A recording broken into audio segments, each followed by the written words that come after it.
Good morning, East Stroudsburg University. It feels so great to be back at my alma mater. Let's hear a round of applause for ESU.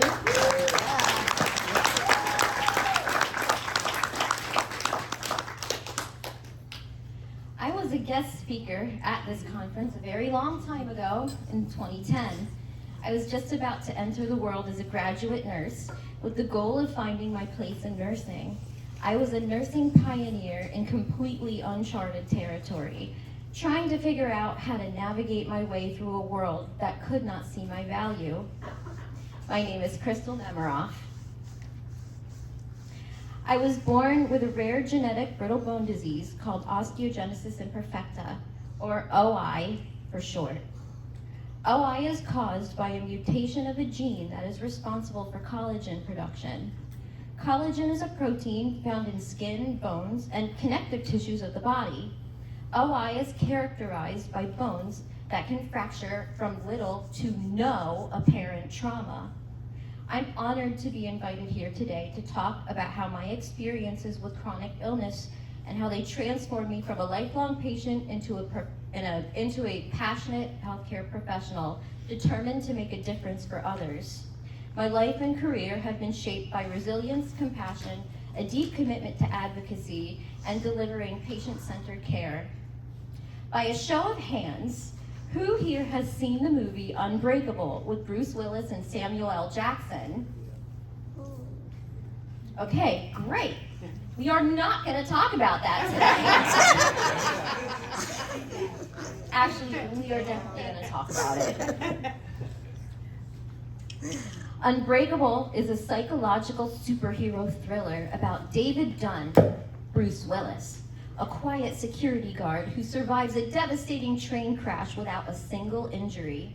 A mysterious comic book dealer named Elijah Price, Samuel L. Jackson, also known as Mr. Glass in the movie, who suffers from brittle bone disease, and he contacts David.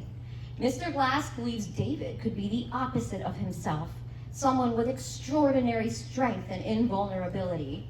Struggling with the implications for his life and family, David slowly accepts his role as a protector as he starts to recognize his incredible strength. The film ends with a shocking twist. Spoiler alert! Mr. Glass reveals he orchestrated multiple disasters to find someone unbreakable, proving himself to be the villain behind the tragedies he set up. Mr. Glass and I both have osteogenesis imperfecta. I'm also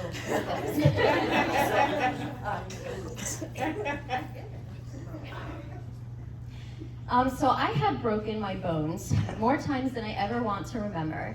I experienced microfractures, which are tiny little cracks in bones that happen very frequently. When it comes to serious fractures, I've broken my femurs around 20 times and have endured 10 major femur surgeries that left me immobilized in a spica cast, which is a cast from the armpits down, for 6 to 8 weeks at a time.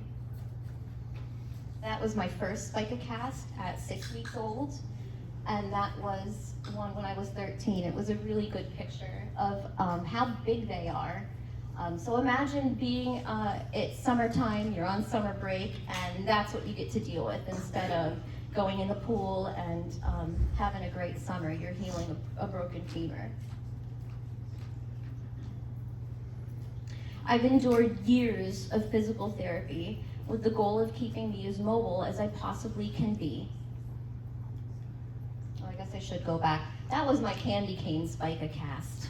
It was Christmas time. You know, when you have a disability, it's not like you get a break when it's Christmas or your birthday or a holiday. You get through it no matter what you're going through. It's kind of always in the background. So it was Christmas time, and I asked my surgeon, when I come out of surgery, can you make my cast look like it's Christmas? And that was what he came up with. I have titanium rods in both my femurs and a handful of rods at home that have come from previous surgeries to replace them with longer, stronger rods as my bones grew or fractured. For those of you wondering, whether it's the first time you broke a bone or the 20th, it hurts just the same. This is some of the mobility aids that I've had over the years. The first picture is leg braces, which is what my parents believe was responsible to get me up and walking, and a couple of walkers I've had. And this is my first wheelchairs. Of course, it had to be hot pink. So my parents found out I was going to have brittle bone disease when a pregnancy ultrasound revealed that my femur was fractured in utero at 6 months gestation.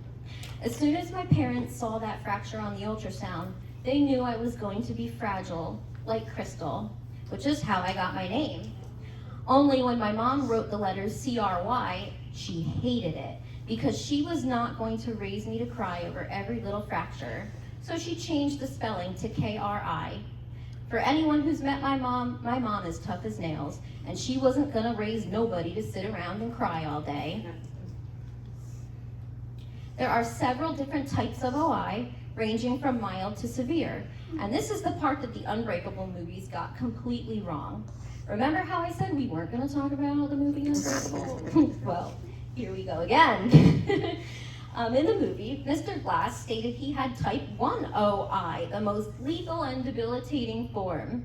There is so much wrong with that sentence. If you were asking for my clinical opinion on what type of OI Mr. Glass actually represented, I would say he was a type 4 like me, which I guess makes me Mrs. Glass, a badass supervillain. So first let's talk about type 1 OI. Type 1 is so mild that someone like you could go through your whole life and never even know that you have it. If you have type 1, you may have broken a bone by playing extreme sports like soccer, football, vacuuming, stepping on Legos, or wrestling with a sibling. You might have broken an ankle by playing Twister, broke a finger when you slammed it in a door, or broke a toe when you stubbed it on the coffee table.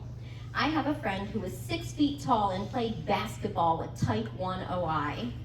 Type 1 OI can be so mild that it goes undetected, and in some cases, it is mistaken for child abuse. Picture this. A child shows up to the emergency room with rib pain.